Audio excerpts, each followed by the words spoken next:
Greetings and happy November. This is a beautiful fall day today. And as such, I have been receiving some questions and inquiries as it pertains to the upcoming Allen Iverson documentary, Wrong Ball.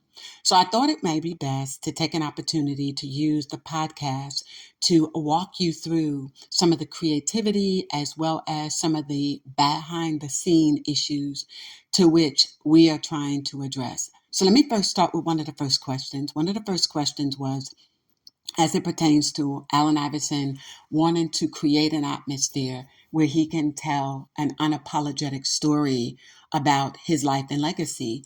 And so with Ron Ball, we do anticipate on doing that through our lens. But let me be clear on something. Allen Iverson has had more documentaries and have been a participant of more docuseries than any other basketball player in the United States history, and that includes but is not limited to Michael Jordan. That being said, there have been about 11 docuseries and or documentaries done for and or on behalf of and or in affiliation with, directly or indirectly, Allen Iverson, including but not limited to The Answer, Iverson, and The Chip. And so, with that being said, for anyone to assert directly or indirectly that Allen Iverson has been able to do anything other than be quote unquote unapologetic and or have hands-on and full participation in his documentary and storytelling would not be honest. Particularly if you just look at Iverson. If you look at Iverson, Allen Iverson participated deeply over the course of those years in which his life was being followed, in which they were given, quote unquote, unprecedented access to his personal life. They had that in Iverson. We also see that in The Answer. We see it in Crossover. We see it in the trial of Allen Iverson, and so on and so forth. And for the 23-24 calendar year to date, Allen Iverson has participated in more than 18 podcasts and interviews in which he has had the opportunity to, again, be unapologetic and tell his story. I want to say with all due respect, it is not the intent of me as a creator or writer of the Ron Ball to allow Allen Iverson or anyone else for that matter to rewrite their story. That is not what documentaries do. A true documentary does not allow you to rewrite history, to allow yourself to be viewed through the lens that you want people to see you. Rather, a true documentary and a documentarist allows for your life that has been already played out to be presented to people in a well-balanced, truthful way. And that is what Ron Ball is intended to do. It will place an emphasis on Allen Iverson's life and legacy, but it will be unprecedented. It will be what no other sports and or entertainer's life has ever journeyed. For the first time in the history of any documentary on an athlete and or entertainer, it will be viewed through the social movements. Therefore, by him being born in the 1970s, that was a women's empowerment movement. But it left the 1960s movement, which was a movement of the evolution of Black culture, and so on and so forth. And so without diving too deep into what we have already presented and what we are continuing to do, let me pause here to interject this. We dropped a first bonus promo, not an official trailer. The purpose of the promo was to allow people to glean the direction in which we were going. I would have hoped for more people to, instead of sending me direct emails and DMs, to just post the comments on the website.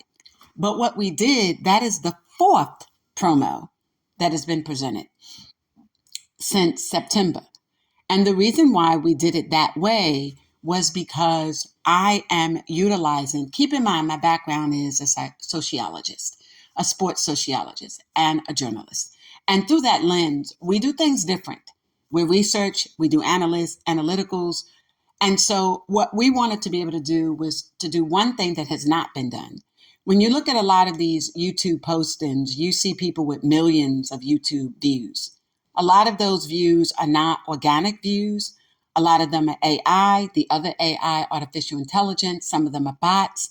They've been computer generated. And that is one of the reasons why entities like Billboard, as well as the Recording Academy and others, don't rely on streams from YouTube, because you cannot trust the veracity or truthfulness, if you will, of the viewership. But that is not just limited there. That is also to other avenues as well that allow for streaming platforms. So what we did is we did organic viewing, because through the social movements, you have 3 to 4 different generations to which you want to address: Generation X, Y, and Z. And so when you look at even the most recent Adidas commercial with Anthony Edwards, where they're asking the question, who is Shaq, right? You do have people that may or may not know Shaquille O'Neal, right? But they may not know Allen Iverson either. I had the opportunity of speaking with people from Generation X who had to ask me during the course of us producing this, who is Allen Iverson? And I was shocked. What do you mean, who is Allen Iverson? Now, we chose a hub like Atlanta as one of the hubs to gather, and you'll be able to see how that plays itself out, about what individuals who are 65 and older know about Allen Iverson. And we found a lot of them knew nothing about Allen Iverson, but they could tell you a lot about Kareem Abdul-Jabbar and Walt Chamberlain and Iceman and Earl the Pearl, etc., and of course, Dr. J. So one of the things that we're doing as we journey the social movements is we're connecting Allen Iverson with Generation X, Y, and Z. But equally so and more compelling, we found people in Generation Z who will tell you they know very little, if anything, about Allen Iverson. And what they know has a lot to do with the negative fallout and the backlash of a very, very tumultuous marriage with his ex-wife, Tawana Nicole Turner. And that is their vision of Allen Iverson. It is their vision of a person who engaged in domestic violence, an individual who suffered from alcoholism, but they don't know anything about the Allen Iverson who played the game.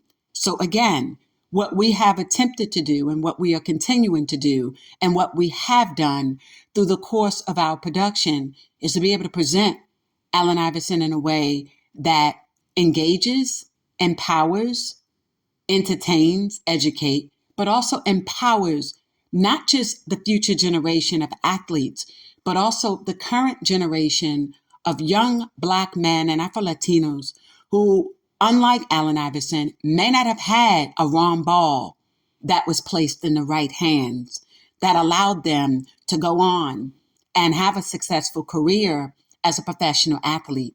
And so that is one of the other things that we accomplish with the production. So yes, we dropped a promo that was to allow us to target each generation, this being the 4th one. The first promo we did was just on Premiere base only. YouTube allows you that opportunity, but also our private platform where we could just hear from the selected few. The next one that we dropped was also a private, listed, and that allowed us an opportunity to connect with people in this space whom will be interviewed for the Wrong Ball and those who have already been interviewed. And it was our way of saying, this is the direction we're going. What role, if any, are you able to play? Look at 1960s, 70s, 80s, 90s, 2000s.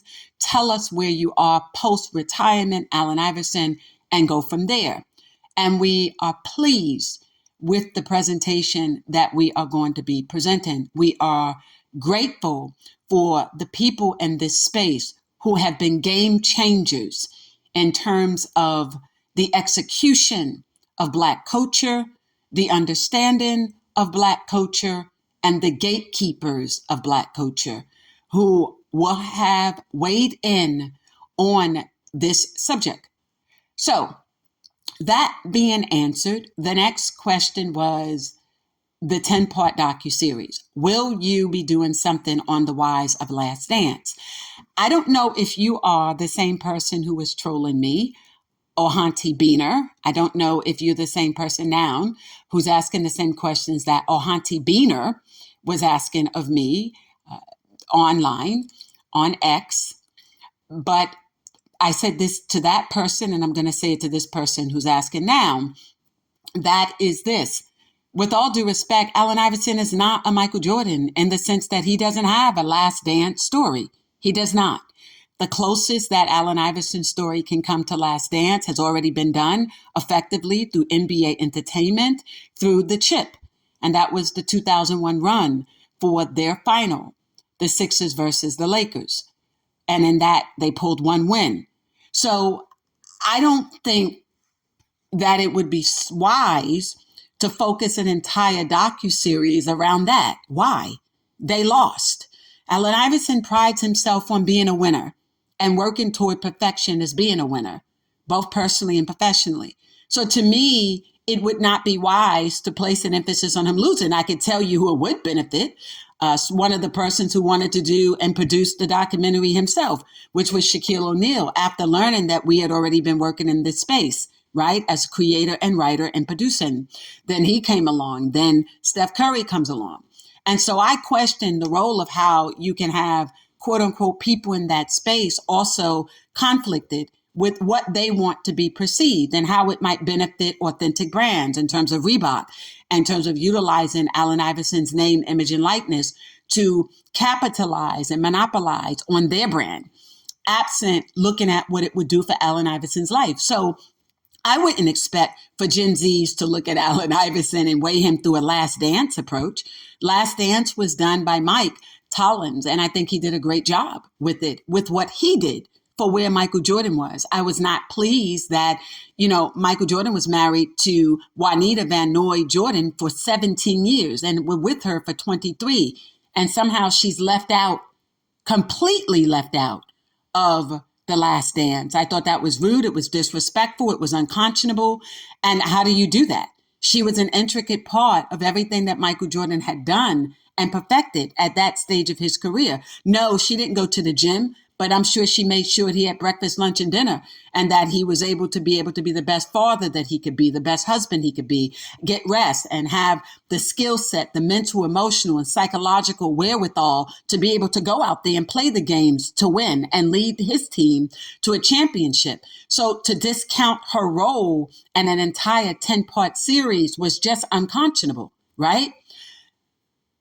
This wrong ball, while it will not weigh on Allen Iverson's marriage per se, you cannot do this without highlighting the ups and downs of the marriage, right? But you cannot have a conversation through a documentary that tells a story of a life and legacy of the likes of an Allen Iverson, wherein there isn't much else to tell through the lens of what people wanted to see previously. So wherein someone is suggesting, will it be like Iverson? Will it be like The Answer? Will it be like The Crossover? The answer is no, no, no, and no again. I do not wish to revisit a documentary that opened up where Black youth were referring to Allen Iverson as a thug, a criminal, a gun-toting, blank, blank, blank, blank. I was blown away to see a documentary that did that. The conclusion of the documentary gave us no more understanding of Allen Iverson than the beginning, and yet he was an intricate part of that.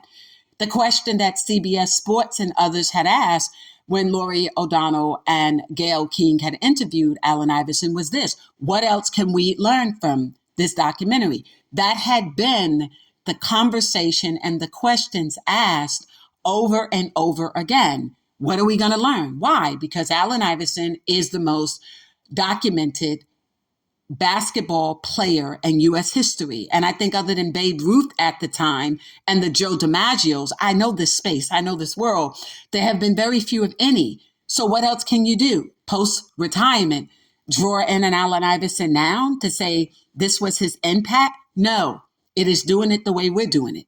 We connect Allen Iverson to the generations before him, to the generations while he played, and to Allen Iverson today. That's what we've done as creator and writer. And no one else has ever had the plot or the summary that I have. Tying that into Last Dance, will you highlight 2001? You have to. That is an intricate part of his life. But will we build around it? No. Why? They lost. Allen Iverson does not want to be known as a loser. And who would invest time, money, and resources to do that? Why? Now, Shaquille O'Neal might have an interest in doing that because it serves a greater purpose for him. When you listen to the likes of an Anthony Edwards, a Devin Booker, and a host of others in this generation, many of us don't feel like Shaquille O'Neal matters. And I say that respectfully. So wherein you're attempting to connect an athlete from that generation, that era, to the youth now, they're not trying to see an Allen Iverson lose. That's not the game you want played, other than the one series that he won, right? The one game within the series that he won. Rather, the ultimate goal is to allow people to see the Allen Iverson that was a winner and allow them to have a clear understanding of how he became a winner, right? And so if you're going to offer this, we're going to reimagine an Allen Iverson through the lens of him recreating himself. No, documentaries report history. They don't allow you to rewrite your own. Again, documentaries report and document history. They do not allow you to rewrite your own. And so in no uncertain terms will Ron Ball allow for Allen Iverson to rewrite his own history. That's not what I'm doing. And I don't attempt to do that.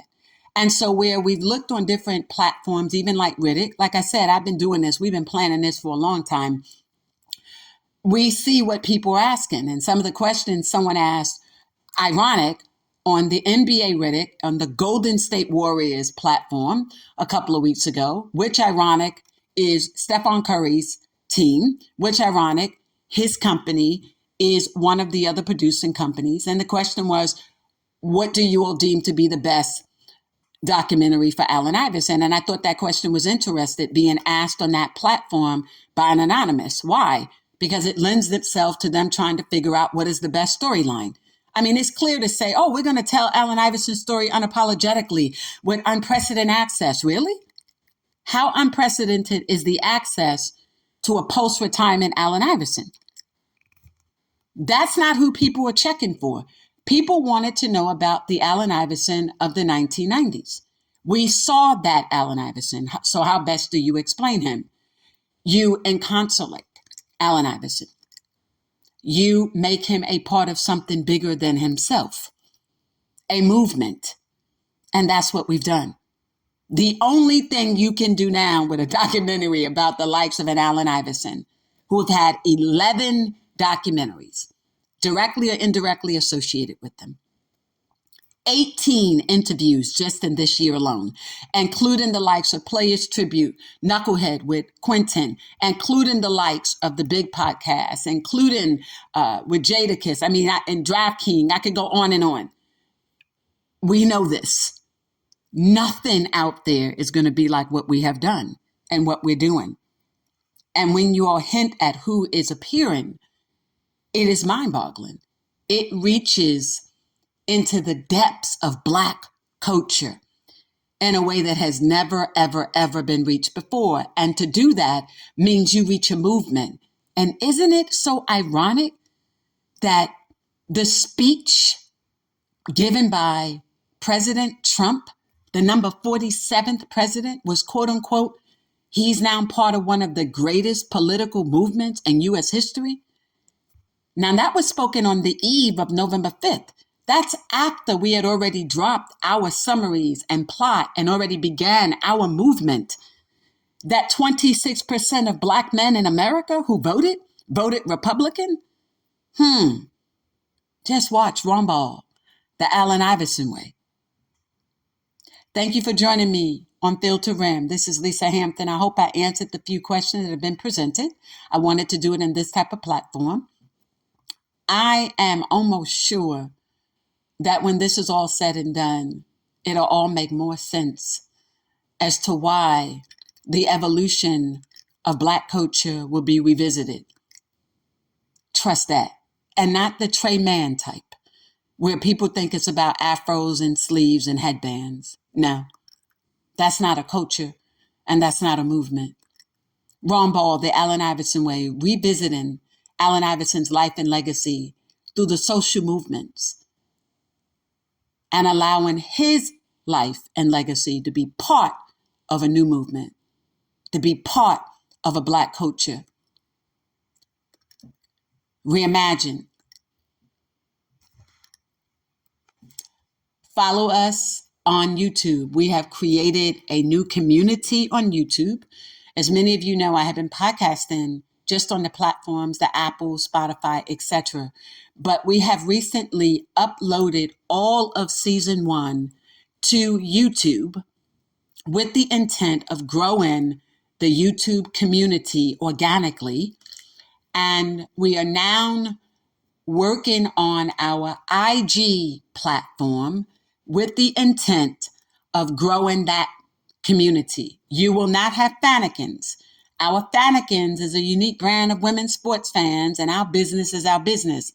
So we're not putting that on IG. You will not have any of our NBA All-Star weekends, our Super Bowls, our World Series. You get none of that. The Kentucky Derbies, you don't get any of that on the IG, but you will get our articles, the chronicles, the podcast, and other things that we are going to be doing. You will also maybe get information about some of the events that we're doing, but we're not trying to publicize. It's a private, small group. Our Fannikins, we know what we're doing. Trust the process. We are a building seltzer in sports, just as I told you I was earlier this year, with podcasting, venue, entertainment, travel, and yes, the upcoming documentary, Ron Ball, The Allen Iverson Way. And it is our hope and desire that that will parlay into something bigger, better, and greater, if there could be anything bigger, better, and greater. I hope I've answered everyone's questions. If I have not, I will play catch up, but I wanted to utilize today to do that. Thank you for joining me. This is Lisa Hampton. Love is selflessly authentic. Have an all money, power, talent, opportunity now. And we out.